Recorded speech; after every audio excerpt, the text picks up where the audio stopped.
Amen. Okay. All right, our study in 2 Samuel continues. You remember David with Bathsheba had his little incident, right? And then decided to commit murder and killed Uriah, right? And the Lord told him that the sword will not leave his family, right? And then last week we were talking about how his oldest son raped his sister, half-sister, and then Amon, and then Absalom waited 2 years and then killed him. So he's quite a planner, right? He goes into exile, okay? And then in chapter 14, we have Absalom coming back, right? Joab convinces Daniel to bring him back, but he wouldn't allow him to come into the palace. He wouldn't to see the king's face, right? So Absalom is like, well, you didn't do anything about my sister being raped. You really didn't do anything about me killing him. So he starts planning on how he can take control of the kingdom. And turns out he's quite a politician, and he convinces the people that he would be a better king. You know? And he does all kinds of things, including running around in his chariot with 50 soldiers with him that demonstrate power, right? And he starts talking to the people coming into the gate. You know, we're coming because they have some kind of problem. And he said, now, if I was king, I'd be on your side. He tells everybody, if I was king, I'd be on your side. You know? So everybody thinks that Absalom is the guy, right? He's for the people. So he's been planning this for quite a while. It tells us in chapter 15, verse 1, it came about after that, Absalom provided himself a chariot and horses and 50 men as runners before him. Right? He'd rise early and stand beside the way to the gate. When any man had a suit to come to the king for judgment, Absalom would call to him and say, from what city are you? And he would say, your servant is from one of the tribes of Israel. And then Absalom would say to him, see, your claims are good and right, but no man listens to you on the part of the king. Right? You know, all the new politicians like to tell everybody that the existing politicians are bad, right? Yeah. Well, what he's doing is pissing in somebody's ear. I mean, Yeah. He's tickling their ears, and he's getting the public on his side, and apparently he was very good at that, right? And then we have an interesting thing in verse 7. They said, now it came about at the end of, does your translation say 4 years or 40 years? Mine says 40. Yeah. Well, 4 is probably the right number because David's only king for 40 years, right? And the early translations say 4, but then they somehow it got switched to 40, which doesn't make any sense.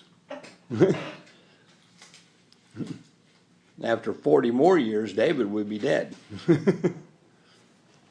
Okay? Mine has a footnote that also says it could be 4. Right? So it's been at the end of, say, 4 years, Absalom said to the king, please let me go and pay my vow, which I have vowed to the Lord in Hebron. Now, what do we know about Hebron? I can't answer that. Do you remember where David was first king over Judah, right, in Hebron, right?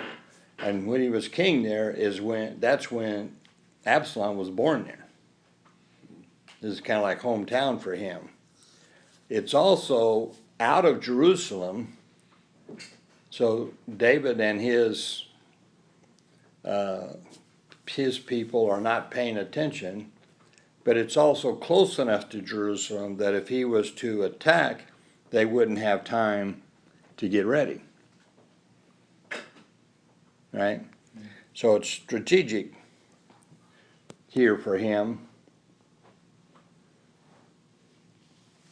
That probably why he picked Hebron. Your servant vowed a vow while I was living in Geshur in Abram. Remember, his mother's family was from there, saying, if the Lord shall indeed bring me back to Jerusalem, then I will serve the Lord. So, since David had brought him back, he said, I need to go do this religious thing, right?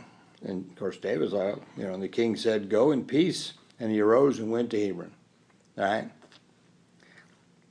But Absalom sent spies throughout all the tribes of Israel, saying, as soon as you hear the sound of the trumpet, then you shall say, Absalom is king in Hebron. So he's got people all over the nation of Israel on his side, and he's got spies out there. And when the horn sounds, they're all going to announce that he is now king. Right? Well, they're not in Jerusalem, so they wouldn't know any different. Yeah. So the whole country would now believe that Absalom is now the king. And of course, they were all in favor of him being the king at this point anyway, right? So he's got this announcement that he is now the king. And 200 men went with Absalom from Jerusalem who were invited and went innocently, and they did not know anything. So he also drug 200 of David's men out of Jerusalem, reducing the defenses, in Jerusalem and whatnot. And I don't know what all he meant to do with them. Maybe he wanted to, if there ended up being a siege of Jerusalem, he would have them as hostages or whatever, right? It's interesting, the Lord puts that in there, these 200 men, right? They didn't know anything about what Absalom was doing. Some of them may have been supporters. Most of them were probably David supporters, right? Yeah. So I'm not really wise enough to know why God wanted us to know this. I'm not quite getting in the commentaries I read didn't have a lot to say about it other than what I just said as to what would the effects be.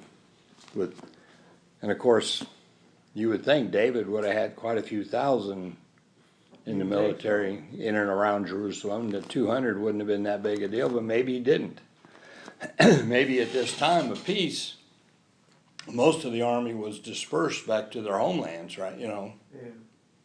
And 200 men may have been as much as 20% of the defense in Jerusalem. Don't know, right? Anyway, in verse 12, and Absalom sent for Ahithophel, the Gilonite, David's counselor, from his city, Gilo. Gilo is near Hebron. Okay? Now, Ahithophel is recognized as a great advisor. Very, very smart, right? So Absalom wants to get him on his side. But if he was a really close ally to David, why wouldn't he be in Jerusalem? Why is he living in Gilo? We don't know. Again, it now comes to speculation as to why he was not in Jerusalem and why he would switch allegiance and join Absalom so quickly. But those two reasons may be the same, whatever they are. Okay? But he was very well known. Okay? So he sent him while he was offering sacrifices, and the conspiracy was strong, and the people increased continually with Absalom. Right? So he has been successful in turning the people, probably most of the people in Jerusalem, to his side. And he's ready to announce himself right, as king. So when the horn sound, the trumpet sounds, right, he's going to make this announcement. Then in verse 13, then a messenger came to David saying, the hearts of the men of Israel are with Absalom. So this is kind of like the president's morning intelligence briefing. Guy comes in and says, hey, by the way, you've lost the country. You know, right? Everybody is with Absalom. You know. Now, remember David's guilt. The Lord had, forgiven him, but allowed the consequences of his sin to proceed. And the consequences have this huge effect on his family. His daughter, right? His firstborn son, and then his third son, etc. And of course, he just blames himself, I think, for all of this activity because of what he did, right? And so now he's got this predicament. And David said to all his servants who were with him at Jerusalem, arise, let us flee. At first sign, you're like, flee? I mean, why would you flee? Yeah, go where? Yeah, and go where? And what are you going to do? And why wouldn't you just close the gate? Jerusalem is up on the hill. You remember everybody said it was completely unattackable. You could not conquer it. David did, but they were saying you couldn't do it. The Jebusites that were there laughed at him, saying, ha, yeah, try, right? But instead of defending Jerusalem, right, he tells everybody, let's go. Now, if most of the people in Jerusalem were really on Absalom's side, they might just open the gate at night and let him in anyway, right? Plus, if there is a civil war in and around Jerusalem, who are the people who are going to get hurt? A lot of civilians, right? And when you have a siege, like when the Romans did in 70, right? How many people died? 1 million people died in Jerusalem, right? It wasn't this big at this time. It wasn't that big, but it would, he's thinking about, I think, the people, right? But I'm thinking that David looked at his background. First off, who's on my side and who's not? When we flee, who's going to go with me? Right? Separate the sheep and the goats, you might say, right? On the other hand, does David have experience of running around in the wilderness? Lots of good experience. Lots of experience, right? He probably felt more at home defending himself that way than being seized upon inside Jerusalem, where you're kind of captive and you really don't have a lot of options, right? So he decides that we're going to pack up and go. So since he was, quote, suffering the consequence, God allowed him to suffer the consequence of his sins, did he think God had abandoned him? Well, he knew what was happening, I think, that this was part of, he felt like it was part of the consequences of what he had done. Well, if he stayed in Jerusalem, was God going to protect him? Yeah, is God even on my side, Yeah. right? And like you just said, I think he felt like, as far as his own power is concerned, he was safer out in the wilderness. I think so too, right? But he tells everybody, arise and let's flee, for otherwise none of us shall escape from Absalom. Go in haste, lest he overtake us quickly and bring down calamity on us and strike the city with the edge of the sword. So I think he was really concerned about the people in the city. We're going to see here David has quite a bit of compassion for others, right? Even while his own life is being threatened, right? The king's servants said to the king, behold, your servants are ready to do whatever my lord the king chooses. So his people who wanted to still follow David, right, they were with him solid. So the king went out and all his household with him, but the king left 10 concubines to keep the house. How many did he have? They could just he left 10 behind. We know he had multiple wives, right? And now we find out he's got a boatload of concubines. Suppose they were the ugly ones? Yeah. There probably were the older ones that didn't travel well. You know, you guys, you know, you might just kind of slow us down a little bit. Why don't you stay here and just take care of the palace, right? Tells you something about the palace if it took 10 people to just take care of the palace. Right? Okay. And the king went out and all the people with him, and they stopped at the last house. We have no idea what the last house is. But on your way out of town, there apparently was a last house. And there's so many of them, how could they stop all at the last house? Right? But apparently David stopped there and watched, and all his servants passed on besides him. All the Cherethites, the Pelethites, all the Gittites, right? 600 men who had come from Gath passed on before the king. Where's Gath? I don't have any idea. You remember David and Goliath? Goliath was from Gath. Gath is a Philistine city. We have here a Philistine with 600 Philistine soldiers that are aligned with David.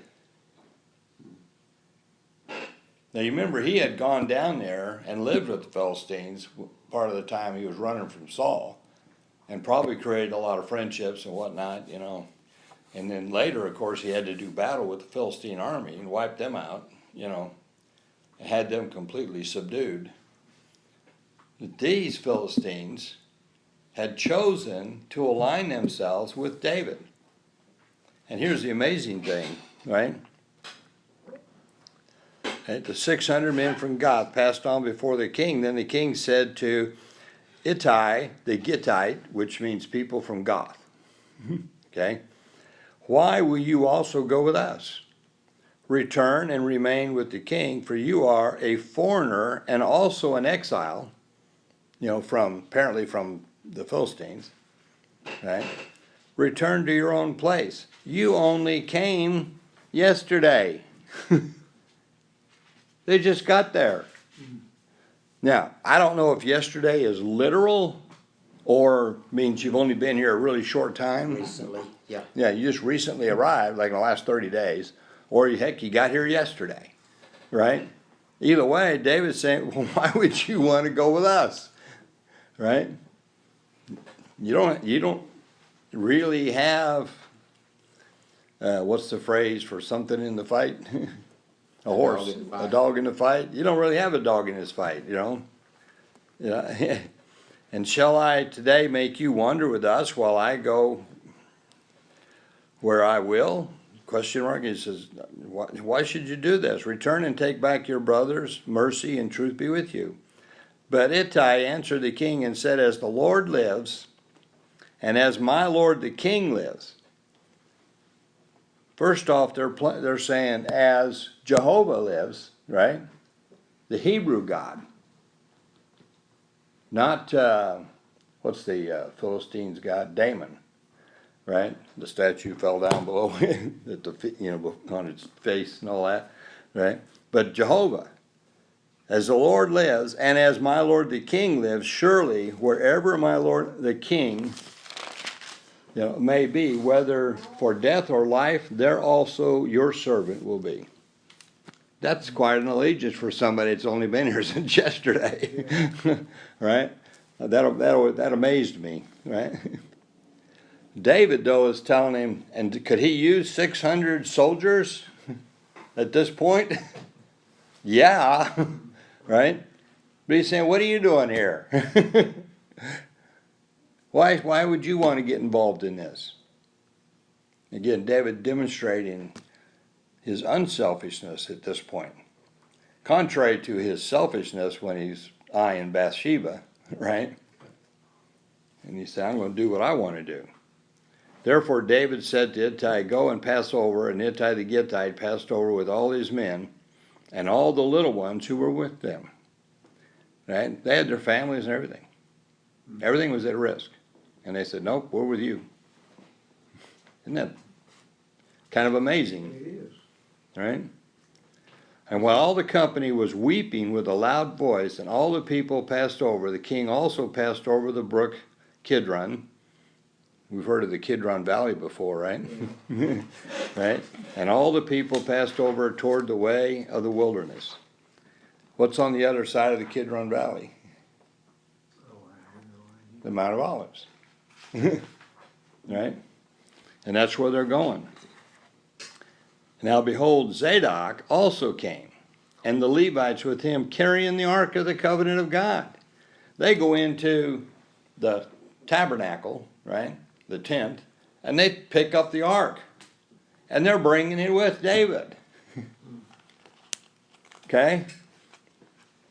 And they set down the ark of God, and Abithophar came up until all the people had finished passing from the city. And the king said to Zadok, return the ark of God to the city. Where did God say the ark should be? Right? In Jerusalem. In Jerusalem. Okay? Zion. He's saying, and David's saying, no, the ark's not supposed to be with me.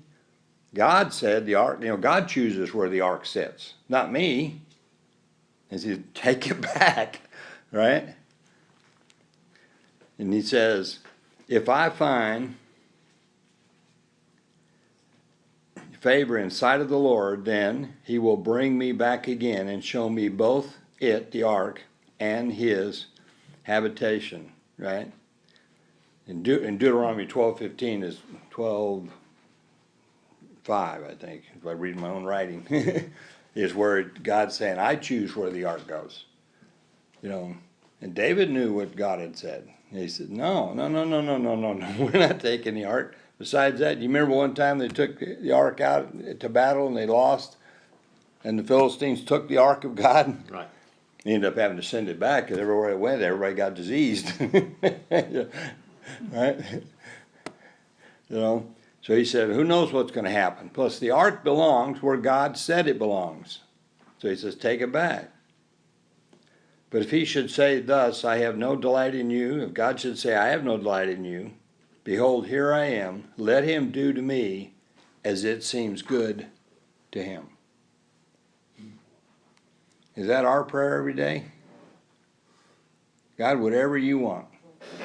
Whether it's good for me or bad for me or, It should be. I won't say always. Yeah, that's not one that I'm usually saying in my daily prayers. If you want to wipe me out, go ahead, right? If you want to destroy me in whatever fashion, right? Now, I have prayed that don't let my sin, like David, affect my family. Protect them from my stupidity, right? Whatever you need to do to me, if I pay the price for that's fine. But somehow protect my family. It didn't have anything to do with what I did, or let alone what I think. Right? Then the king also said to Zadok the priest, are you not a seer? Return to the city in peace, and your 2 sons with you, and your son Ahimaaz, and Jonathan, the son of Abiathar. See, I am going to wait at the fords of the wilderness until word comes from you to inform me. So he's turning the priests into spies. Right. Now, so he goes from this complete selfless act, but then he says, I'm not completely selfless. I would like to have some spies inside, right? So he sets up a series of spies to spy on what's going on with Absalom, right? Therefore Zadok and Abiathar returned the ark of God to Jerusalem and remained there. Now the priests are the ones that had to handle the ark, right? So they were doing this properly in the sense of the priests were carrying it. And David said, nope, take that thing back where it belongs. And David went up the ascent of the Mount of Olives, and wept as he went, and his head was covered, and he walked barefoot, right? And all the people went up weeping as they went. Now, why do you think David was weeping? Well, he didn't have the ark, I guess. Well, his son has betrayed him and has taken over the kingdom. Yeah, Part of it. he's not happy about how his son is behaving, Right. but how does he feel about who's responsible for that? I guess he feels responsible himself to a great extent. To a great extent, right? You know, later Joab gets really mad at David because he keeps saying, "Don't kill Absalom, don't kill Absalom." Well, he did kill Absalom later, you know. But David's saying, "No, no, no, you know, my son, my son, my son." You know, he'd already lost the oldest, right? And he blames himself.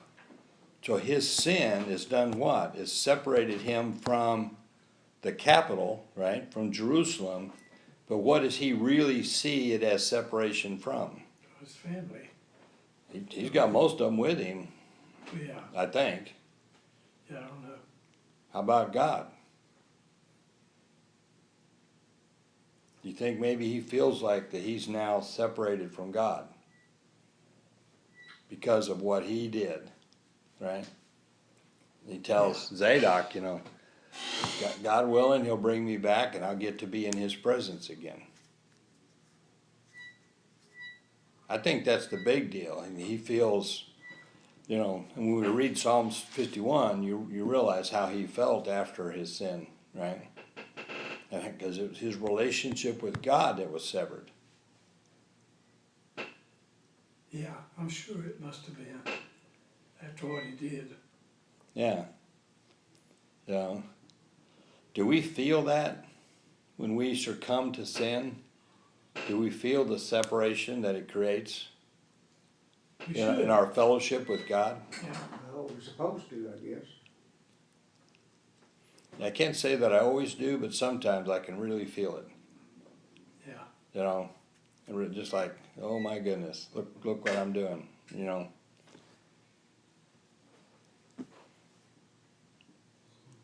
And I think that's where David is as he's going up the hill, right, in the Mount of Olives. And then he sends another guy, right? Someone told David, saying, Ahithophel is among the conspirators with Absalom. And David said, "O Lord, I pray, make the counsel of Ahithophel foolishness," right? He knows that this guy's really smart, right? And will know what to do. Like, this is not good news.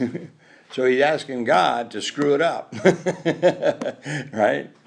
And it happened that David was coming to the summit where God was worshipped, that behold, Hushai, the Archite, met him with a coat torn and dust on his head, so he was mourning also. And David said to him, "If you pass over with me, then you will be a burden to me. But if you return to the city and say to Absalom, I will be your servant, O king, as I have been your father's servant in time past, so I will now be your servant, and you can thwart the counsel of Ahithophel for me."